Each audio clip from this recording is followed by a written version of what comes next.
Ada yang namanya Koni Rahakundini. Ya. Bapak bilang ya silakan buktikan kalau ada.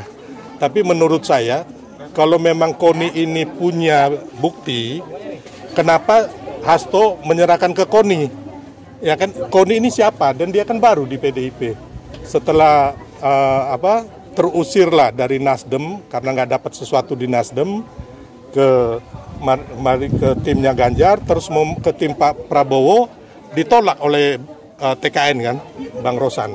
Makanya Koni mengatakan bahwa Pak Prabowo hanya 2 tahun. Ya kan? Ini kan fitnah ini.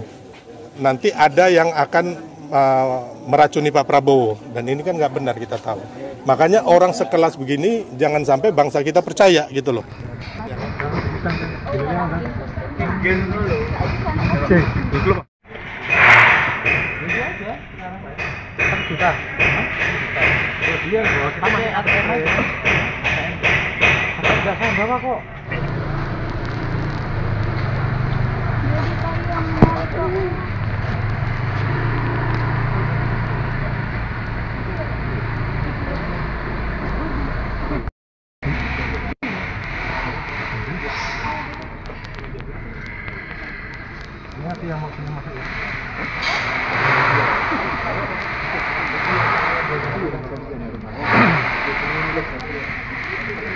Kelas ya?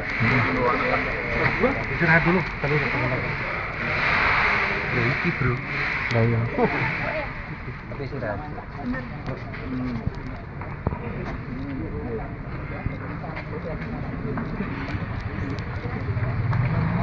Awas. Apa tadi?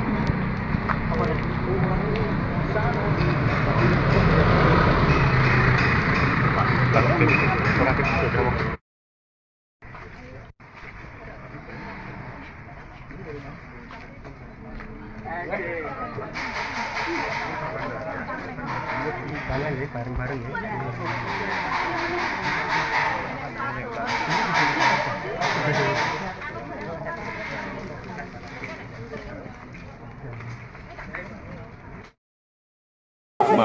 Pak izin terkait pertemuan hari ini gimana Pak? Pak Ya, Jokowi. pertemuan kali ini kangen-kangenan ya kepada Pak Jokowi, terus kita bicara hal-hal yang ringan-ringan saja, terus mengenai beberapa isu yang kita ketahui bahwa ada framing-framing yang jahat, yang kita ketahui bahwa tadi saya melaporkan ke Pak Jokowi bahwa ada pihak-pihak yang ingin bermain menghancurkan dan mengadu domba kita sebagai bangsa.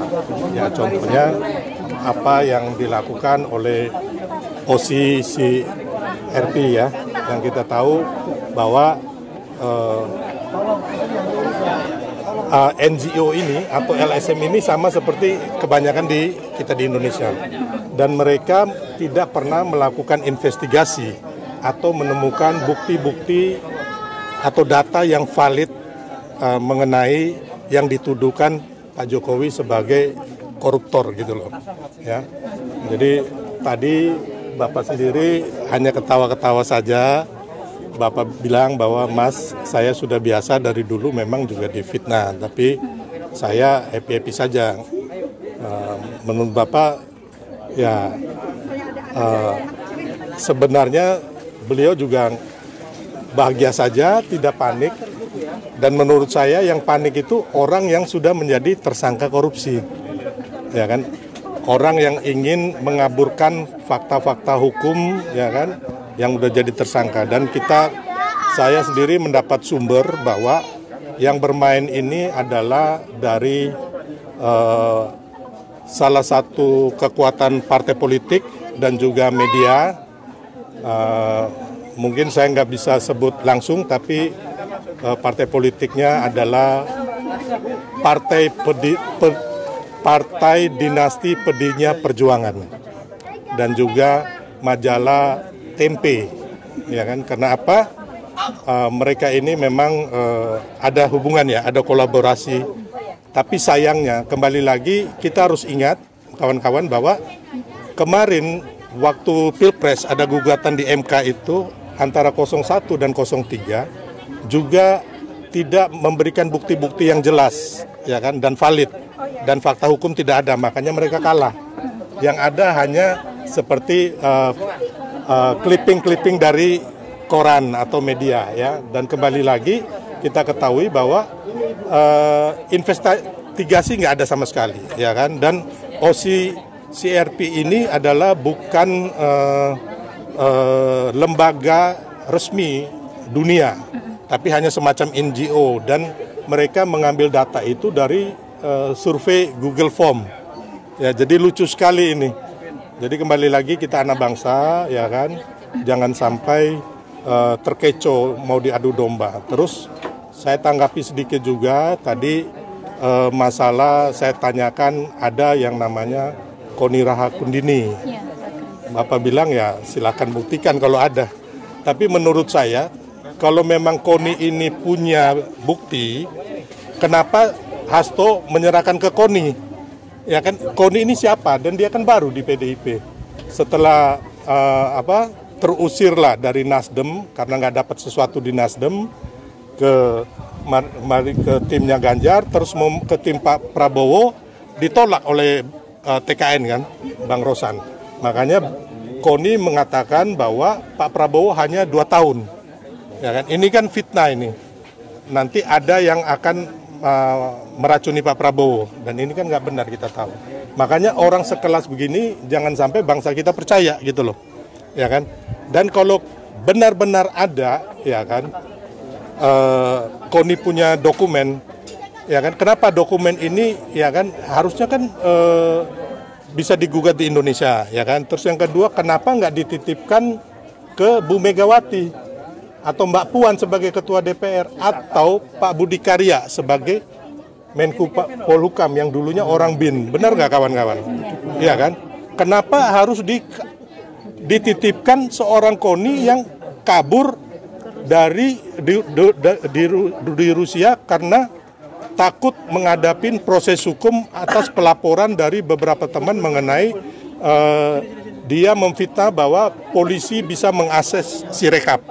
Terus yang kedua, pelaporan dari Ketua TKN, Bang Rosan, mengenai bahwa Bang Rosan ada ngomong bahwa Pak Prabowo ini hanya bisa bertahan 2 tahun, ya diracun lah. Jadi kembali lagi kepada masyarakat, Pak Jokowi baik-baik saja, beliau sudah mencapai puncak daripada diri beliau sebagai presiden. 4 kali menang dari wali kota, gubernur, presiden 2 kali, terus kemarin mengendos Pak Prabowo dan Mas Gibran jadi, terus banyak juga teman-teman gubernur, teman-teman wali kota yang jadi, ya kan. Beliau sendiri sekarang happy bersama, lihat masyarakat, ya kan, menerima kami semua, bersama keluarga juga bahagia gitu loh. Jadi beliau nggak terpengaruh. Jadi kalau mereka mengatakan Pak Jokowi panik, Pak Jokowi penyebab semuanya ini, yang panik itu yang korupsi, yang sudah jadi tersangka korupsi, ya kan?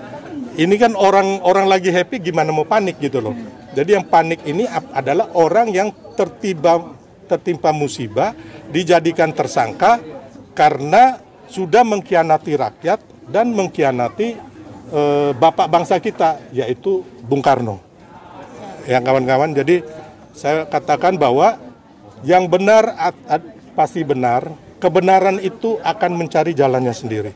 Dan jangan lupa, jangan pernah melawan atau mau menzolimin orang baik dan benar. Tuhan itu tidak tidur. Ya, jadi kawan-kawan begitu saja. Tadi perbincangan saya sama Bapak Presiden. Terima kasih kawan-kawan sudah hadir, termasuk terima kasih sudah tadi diterima oleh Bapak Presiden ke-7 ya, Bapak Joko Widodo. Ya, terima kasih Pak.